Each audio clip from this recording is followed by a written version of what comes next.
Olá, eu sou o professor Wagner Cordeiro e durante os próximos minutos nós falaremos sobre considerações biomecânicas em prótese parcial fixa e nos deteremos especificamente no fenômeno conhecido como deflexão. Quero antes fazer algumas considerações. Quando nos deparamos com situações como essa na clínica diária, nos perguntamos se a reabilitação desta paciente com uma prótese parcial fixa, como essa que vocês podem ver na figura, ela é viável? São poucos dentes pilares para uma ponte muito extensa? Nessa situação aqui, nós temos 2 retentores apenas para 4 pônticos. Não seria uma área edêntula muito extensa? Essa ponte fixa é viável? Aqui, por exemplo, está representada uma prótese parcial fixa clássica.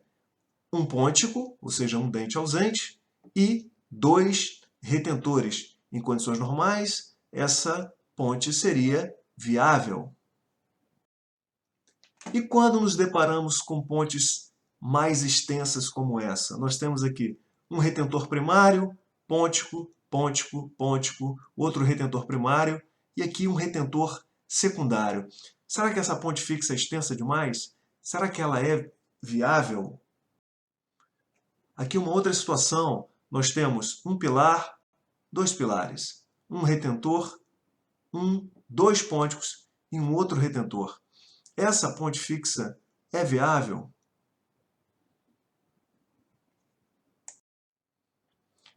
É claro que nos dias atuais tem sido feito muito mais implante que prótese parcial fixa, mas há muitas situações em que o paciente não poderá ser submetido com um implante e a prótese parcial fixa pode ser uma boa indicação. A questão é saber se ela será ou não viável. Uma outra situação de uma ponte extensa para substituir 2 molares. Essa condição é viável? É possível reabilitar satisfatoriamente esse paciente com prótese parcial fixa? E aqui, uma situação onde nós temos praticamente todo o arco do paciente reabilitado com prótese parcial fixa.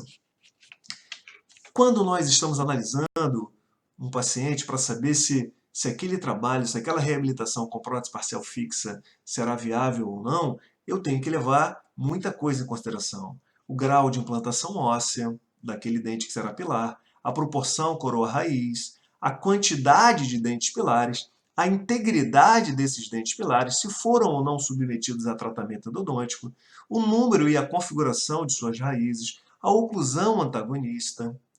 Especificamente para o fenômeno da deflexão, é muito importante que a gente analise o número de dentes pilares, consequentemente o número de retentores, e o número de dentes ausentes, ou seja, o número de pônticos. Imaginem essa situação aqui. Ó. Nós temos um corpo de prova, uma barra, temos aqui 2 pilares representados por essas 2 esferas, e aqui a força sendo aplicada sobre a barra. A tendência é que essa barra sofra uma flexão ou uma deflexão. Então, a deflexão é um esforço físico onde a deformação ocorre perpendicularmente ao eixo do corpo e, paralelamente, à força atuante. Vamos fazer uma analogia com a ponte fixa, com a prótese fixa. Nós temos aqui ó, as esferas, que são os pilares, aqui a barra e aqui a força. Essa ponte, a ponte fixa do nosso paciente também sofre essa deflexão, professor? Sim, ela também sofre essa deflexão. Essa deflexão vai ser maior ou menor, dependendo principalmente da extensão dessa ponte. Então, se eu tenho um pôntico, eu tenho uma deflexão x. Se eu tenho 2 pônticos, essa deflexão já vai aumentar muito. Se eu tenho 3 pônticos, essa deflexão vai aumentar muito mais. Do que depende a deflexão? Eu tenho que estar atento ao comprimento da ponte e à espessura ocluso-gengival dos pônticos. Vejamos. Nessa primeira situação, eu tenho uma ponte fixa clássica. Um retentor, um ponte, o outro retentor. Aqui nós temos a barra representando a ponte e aqui essas colunas representando os pilares. Vamos imaginar que eu tenha aleatoriamente uma deflexão X. Essa barra sofre uma pequena flexão, uma pequena deflexão X. Quando eu dobro o número de ponticos, em vez de um, agora eu tenho 2 ponticos, a deflexão não aumenta 2 vezes apenas. Leiam aqui, ó, a deflexão da ponte fixa é diretamente proporcional ao cubo do seu comprimento. Então, se eu tenho 2 ponticos ao cubo, 2 elevado à terceira potência, 2 vezes 2 vezes 2, então a deflexão aumenta 8 vezes. Imaginem na última situação aqui, se a ponte tem 3 ponticos, 3 elevado à terceira potência, então a deflexão aumenta 27 vezes. Reparem então que quanto mais extensa for a ponte, quanto maior for o número de ponticos, maior será a deflexão. O problema é o que uma deflexão pode causar na prática. Reparem que a barra, ao fletir, ao sofrer a flexão, ela se separa um pouquinho aqui dos pilares. Então isso acontece também com a ponte. É claro que a gente não vai conseguir visualizar isso. Eu não vou olhar para a boca do meu paciente e observar a deflexão ocorrendo. Não, mas ela acontece de forma em proporções microscópicas, o suficiente para gerar uma descimentação e a ponte se desprender, para fazer com que os retentores se afastem ligeiramente do término cervical e haja uma reinfecção, uma infiltração, cárie secundária.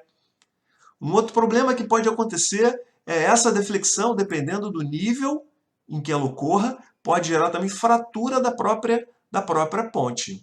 Então, por isso é muito importante estar atento a essa questão da extensão da área edêntula, ou seja, quanto maior o número de ponticos, maior será a deflexão da minha ponte.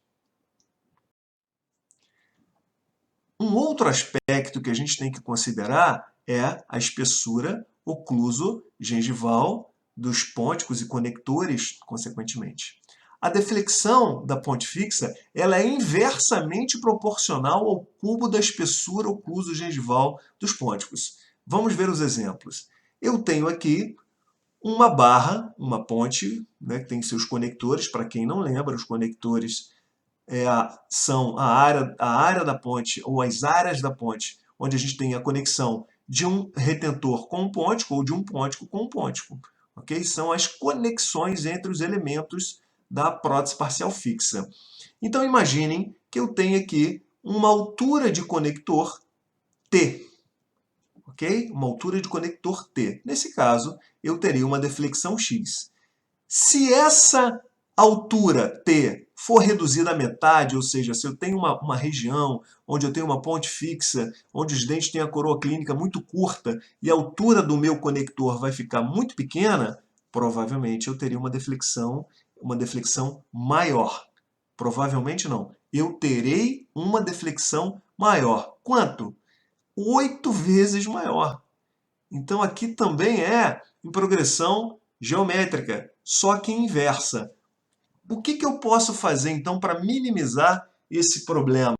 Eu posso aumentar a espessura ou a altura do meu conector, no sentido cérvico-oclusal. Quando eu faço isso, se eu aumento a altura cérvico-oclusal dos meus conectores, eu consigo, dessa forma, diminuir a deflexão. É claro que eu não posso fazer isso aleatoriamente, a ponto de comprometer a saúde periodontal. Eu não posso fechar demais as ameias, nem posso aumentar demais no sentido oclusal e promover uma interferência oclusal. Mas é um recurso que eu posso fazer para melhorar biomecanicamente o funcionamento da minha prótese parcial fixa. A lei das barras simplesmente reforça o que eu disse para vocês, né? Se eu aumento a espessura no sentido vestíbulo-lingual, eu consigo aumentar sim um pouco a resistência,